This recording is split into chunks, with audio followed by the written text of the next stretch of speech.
Today, I'm going to be talking about Atticus Finch, possibly the hero from Lee Harper's novel To Kill a Mockingbird. In this novel, she makes it abundantly clear that Atticus Finch seems to be the paragon of a person that is going to fight racism. How is this? How do I consider this? Because he, throughout the entirety of the novel, never seems to have a flaw. You can look at just about every part of his character, and he never really does anything wrong or has any moral compromises in himself. He always stays true, whereas every other character in this novel seems to be horribly flawed. So I think that draws extra attention to him, especially since he is the one fighting racism most directly. That it is clear that he is what Lee Harper is trying to show as the way to fight racism. And what are some specific characteristics about Atticus? Well, number one about Atticus is that he is very competent in most of the things he does. He is the best shot in Macomb County. But he doesn't even choose to use guns because he chooses to fight his battles and do everything a much more civilized way. He does not like guns at all. He also is a very competent lawyer. However, despite that, he still ends up losing the case because racism is so strong. But losing is not what's important to Atticus. Atticus cares about the case even though he knows he will lose. Something he cares about personally because he cares about justice. He goes on to tell Scout that if he didn't take on the case, that he wouldn't be able to hold his head up in town, that he wouldn't be able to go and worship God at church, that he wouldn't be able to tell his own kids to do or don't do anything. That's because Atticus sees that this fight for justice is so innately tied with his character and his duty as a human being. Now, as a human being, he also owes every single person that he comes in contact with utter respect, no matter what.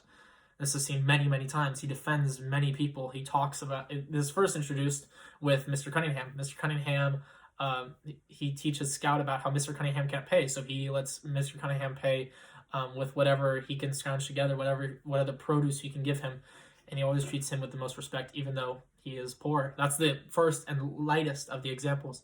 He later goes on to defend many townsfolk. Mrs. Dubois, he talks about how, yes, despite she's angry, she is still, he treats her with respect. He talks about how beautiful her flowers are in her garden, and he doesn't actually get scalded, but like his children do, because they respect him back. Going forward, he talks about Mr. Braxton, a townsman who's incredibly racist, and Atticus defends that man's dignity but doesn't defend his racism. And everything that Atticus ever does, he defends the person but not at all what they do. He condemns what they do, but he separates the two. He knows that people are grown up and people see things differently, and they can be wrong. A lot of times, wrong thinking is hard to correct. He knows racism is not a battle that can be fought and won overnight, but he fights anyways because he knows that it's just chipping away at the state of racism in Macomb County. He also, perhaps the greatest example is when he defends Ewell. Ewell, after fighting in the court case, runs into Mr. Atticus in public, and he spits in his face, yells at him, screams at him, and does all this stuff. And Atticus doesn't say a word. Atticus just simply wipes his face and walks away. Because Atticus doesn't care about what he's going to say to him. That's not what Atticus cares about. What Atticus cares about is justice and the safety of people. He knows that he'll be maligned and hurt and called a N-word lover by everyone because he cares about this case. He goes on to tell Scout that that's exactly what he is. He loves all people. He doesn't care about skin or anything. He just cares about people.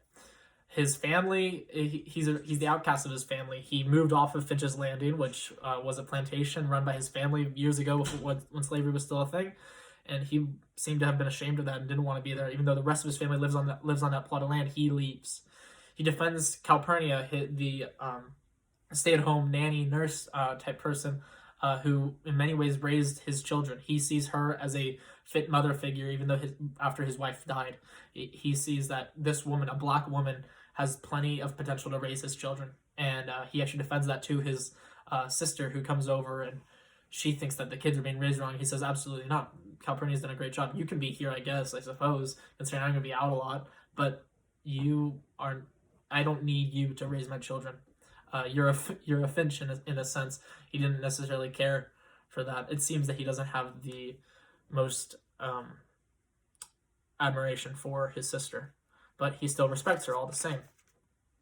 In everything, Atticus knows that he is being vulnerable to attack, but he doesn't care. He fights for justice. He's brave. He's the bravest character in the entire book. he says that all white men who take advantage of black men are trash. It's the only time that you can actually see Atticus degrading people or has anything bad to say about people. All white men who take advantage of black people are trash, because he sees that they're in the current state there is such a great disparity between the two, that he says to take advantage of them is just cruel in every way. So it's not fair. The greatest extent is when he tells little Scout that she is not allowed to hate Hitler because he's still a person. That part of the novel is most clearly in there just to show that in order to fight racism, you truly have to respect and love everyone, despite everything. That you can't fight fire with fire; only love can do that. It's the Martin Luther King quote. You don't drive out darkness with darkness, hate with hate. Only love will do that. So Ewell eventually takes advantage of this and tries to murder Atticus's children. So it's very clear that there are terrible repercussions for trying to fight for justice. However, Atticus makes it clear that you still have to do it, no matter what, and you can't retaliate back. He tells his kids constantly, people are going to call you terrible things at school. You have to stay calm. You have to be the bigger person. That's what it takes. You're going to be constantly beaten down, but for the sake of justice, it's just to make those small steps. He sees the court case, even though they lost, as possibly a step towards justice for the African American community and for people as a whole. I'm going to end with this, that Atticus, throughout the entire novel, and this is actually basically how the novel ends, tells Scout that she can't consider anything about people or judge them at all until she's put on their shoes and walked around for a little bit. Consider things from other people's perspectives. Same, this is shown with Boo Radley, who she starts to recognize and understand as an actual person at the end of the book. It's really shown that the only way to fight racism, according to Harper Lee, is to consider each other's positions, to count those more worthy than yourself. That is my opinion on the role of Atticus Finch in the novel To Kill a Mockingbird. I hope you learned something. Hope you enjoyed something. God bless. See you later.